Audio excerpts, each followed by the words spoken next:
Hey everyone, it's Jason here with Infinity Property Group at Keller Williams Realty. I was talking to a team member of mine last night, and they sent me over a note saying that they would like to network more. And basically the note said, if you know of any upcoming events that you're going to, let me know. I'd love to go along with you. So that got me thinking. This is a person who has told me before that they really don't enjoy networking. However, they see the importance of it. So I know there's a lot of people out there that are rolling their eyes right now going, why do I need to network? I'll tell you why. Everybody needs to network. And if you're one of those people that you immediately go, ugh, networking, and you think of the absolute worst and you start sweating, here's a few tips that will help you with this. So one of the first things I like to do is start by reconnecting. So kind of like ease your way back into it. So what about all those folks that you're in touch with but not really in touch with? Why don't you reach out to them first and start going through them and seeing how you can help them and be a valuable asset. So determine the relationships that you already have and see how you can better utilize them, because chances are they're underutilized right now. They can be a valuable source of knowledge and, quite honestly, social capital. There's this thing that called move your desk, and basically what that means is if you are shy about talking with people and you start sweating and fidgeting, simply just go to where people are and just put yourself in the way of them. So situate yourself in such a way that people actually come to you.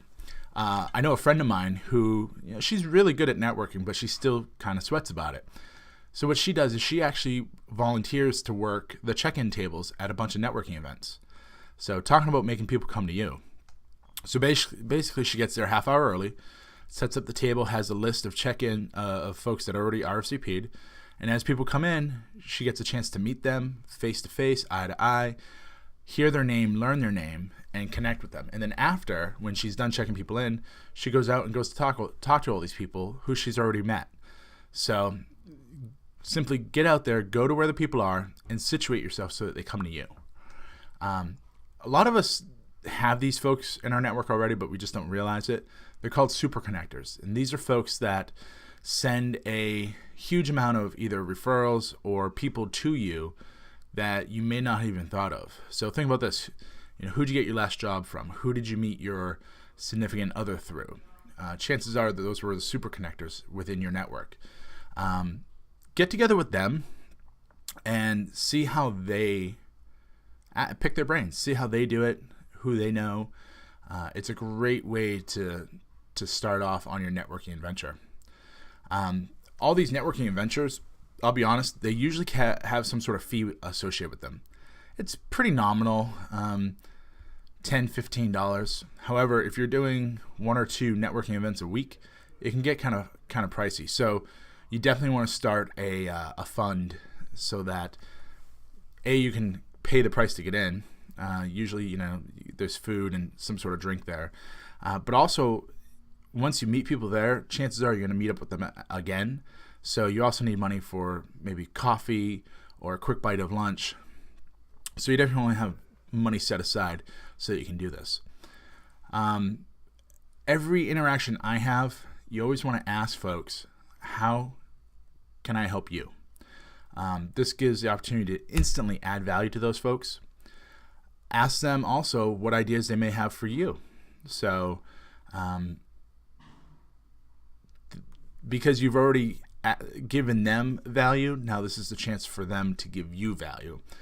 And then ask them, who else do you know that I should know? And that gives them a moment to think, who else would be a good fit to meet this person? A lot of people I talk to say they don't want to come off as sleazy when people meet each other. And so, how can I say this nicely? When you meet people, you want to come off as relationship-oriented and not business-oriented. Now, don't get that confused. Obviously, we're there to do business, grow our business, meet people.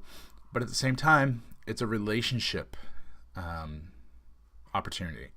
So you want to focus on the relationship, and then the business will come. So actively show interest in the people themselves. It's more powerful than just coming in and saying, hey, this is what I do for work. Who do you know that can benefit from it? Build a relationship. When you meet people, you want to interact with them actively. So you want to ask questions. You want to make sure you're making great eye contact. You want to make sure that you're asking follow-up questions and really, truly engaging with these folks. One of the other things I like to do is ask for a favor.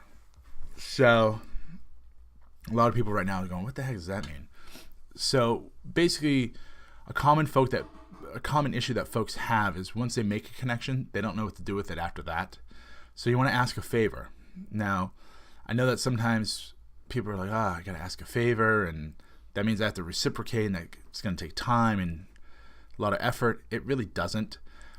Basically, what you want to do is you just want to ask for something small so that then they can reciprocate.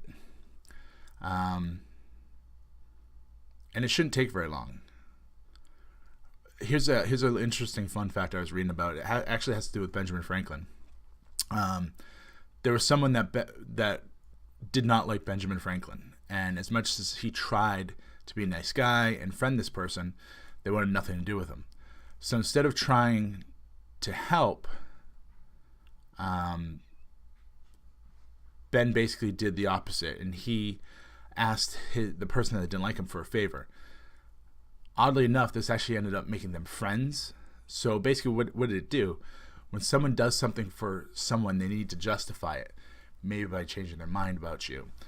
So you want to do this without coming across selfish. So use the rule of 2, which basically says give 2 favors and then ask for 1. And then one of the biggest things that I can say is when you're going out networking, have fun while you're doing it. It's a chance to meet some really great people. Maybe go to an interesting place you've never been before.